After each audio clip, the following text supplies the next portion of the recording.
How difficult of a spot is this coming off of a long West Coast trip? You guys have played a lot of games in a short amount of time. Just how tough of a turnaround is this game? Well, I mean, it's definitely tough. I shouldn't say we. They landed at 6 a.m. When you do that, you know what I mean. And I kind of knew that going, so kind of turning my energy up. I'm trying to be that spark because it's tough.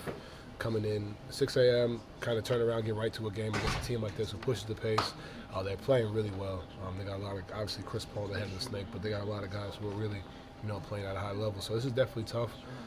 But we found a way to execute, found a way to get energy as a group, and that's all that matters. What did you think of Jared in the second half tonight? Man, he always shows up. He always shows, especially when Ev's out. He knows this. It's his time. He kind of got the flow of the game. But there we go. Now that's what you record on Snapchat, fam. That's how you do it. Not when we sitting there talking. But he was phenomenal. I mean, he had 19 points in the fourth, got to the free throw line 11 times, 16 boards, getting stops, getting block shots. He's always been consistent for us, and nights like this really show who he is. Kenny talked a lot about how this is part of the season where you're seeing how many options you guys have, and the rotations get smaller in the playoffs, and it gets hard. When it comes to this team, we've learned how selfless you guys are. How does that help you and help Kenny decide when you have to go a certain way? It just allows, we've really shown that we have trust in everybody. I think that's the biggest thing. And, there's always going to be highs and lows, positives, negatives. Highs and lows, positives and negatives. And I think being able to show over a consistent basis that it can be anybody 1 through 18, that's just a testament to our group when we've put in, obviously with Ev and Ty being out, guys being ready to step up, play more minutes.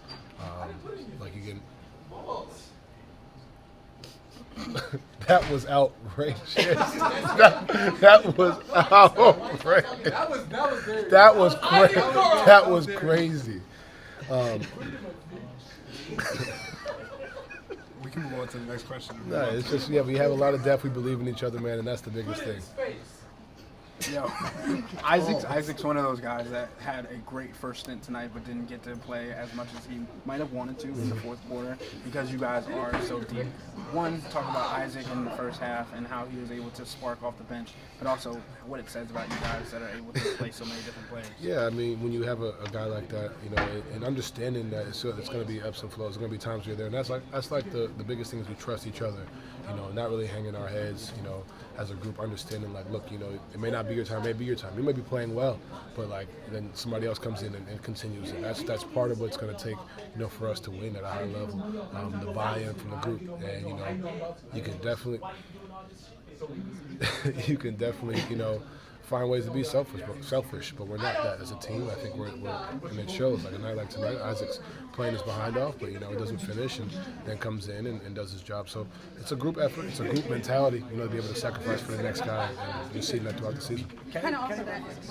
I mean, when you're working through getting your shot to fall in the last stretch of games, do you make the concerted effort of thinking about the other ways that you're going to be able to help on the court? Yeah, I mean, I felt like I wasn't even doing that. I felt like those 4 games when I said what I said was just out there, make the joke like getting cardio. Like I wasn't doing anything to impact the game. I'm not, I said this always, it's not just going to be a scorer. I'm not always just going to go out there and have 30, 40, whatever it is. Like, how do you impact winning? And that was really my sentiments behind my comments, because I wasn't impacting winning basketball. I wasn't doing anything. And when your leader's not doing that, that's what happens. So for me, obviously coming back and just being able to be like, all right, just impact winning, whatever it is. And tonight, it was 25-14, and maybe 10-10-10, and maybe like whatever it comes to, maybe guarding, whatever it is. Like that's my job.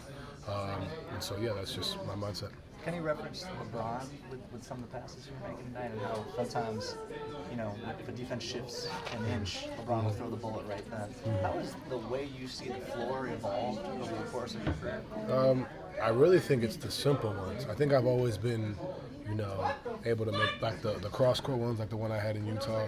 I've done that 1,000 times. You guys see me jump out of bounds. Those are the ones that really catch the eye. But the ones that I'm happy about, and take me to the next level, in my opinion, are the drive middle. They help and kick it right to the corner. A simple read, just to pass ahead. Just getting off the ball. That's when you become, a better playmaker. I think that's what really takes you, because those are It's not flashy. It's boring, but it's the right play. You know, and the challenge is, can you make the right play over and over again? You're not always going to. You're gonna. It's the balance between being a scorer and a passer. You're gonna sometimes take those tougher shots, but you know, in order to become the playmaker that I've try to grow and become, is being able to make the simple ones, not always the home run passes. The home run passes will be there, you know, different angles and whatnot, but you know, being able to make the simple ones, like I think Sam missed it, but I threw a bounce pass like under Harrison Barnes' hand or whatever. Maybe it was Dean. Like those are the plays consistently that'll make us tough. And he also referenced he's pretty against the replay reviews. And it's a flow issue, it's a rhythm issue, it's for the fans, it's an action issue. How big of a replay problem do we have here? I'm kind of used to it at this point. I don't really. I think the one on Dre was tough because he had already landed and the guy jumped forward. I don't really. I do wish there was not as many there were tonight. You know what I mean? I think it kind of did stop the game, and sometimes it could kind of allow a team to get back into it or kind of kill our rhythm. But at this point, I'm just used to it. You know what I mean? I really don't have a preference. I mean, if it was up, because sometimes it's me getting that call. You know what I mean? So like I've been different about it for sure.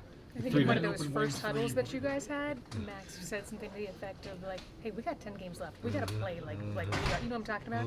We got to play like we're the team that we want to be. Like, You heard that? That's impressive. we time to time. He was mic'd up, so. Gotcha. And he was talking to me, right? He said the same thing to me, but keep going. Okay. Going, yeah. So when you've got a guy like that, like how much does that you guys need? That's leadership, and you know, when you have a guy like him who's consistently putting his body on the line, consistently trying to make the right play the right way, you know, having that message for the group, it's huge, you know, and it definitely it kind of propels the group and allows us to continue to take that step forward. And you know, it's not going to always be easy, but if we want to be the team we want to be, and we've shown it throughout the year, but now is the time. We got 10 games left. Got to continue to take those steps, and you know, we've done it. We've kind of got our rhythm back a little bit. Now we can't just be satisfied that we've won 3 or 2 in a row, 3 in a row. We got to continue to handle business tomorrow. We got the Clippers coming up. You know what I mean? Excuse me. So it's gonna be tough. Last question. 4-minute stretch where you were out in the fourth. Javonte comes in, gives you a big three, gets the tap back. Because those are the things that kind of can get glossed over. Is that kind of what you guys envision, Javonte, the role playing for him, and that could happen in the playoffs where you need to spark like that? Exactly, when his numbers call. He's been like that his whole career. Him and I got close when he was in Boston. He's always been a guy that can guard when needed.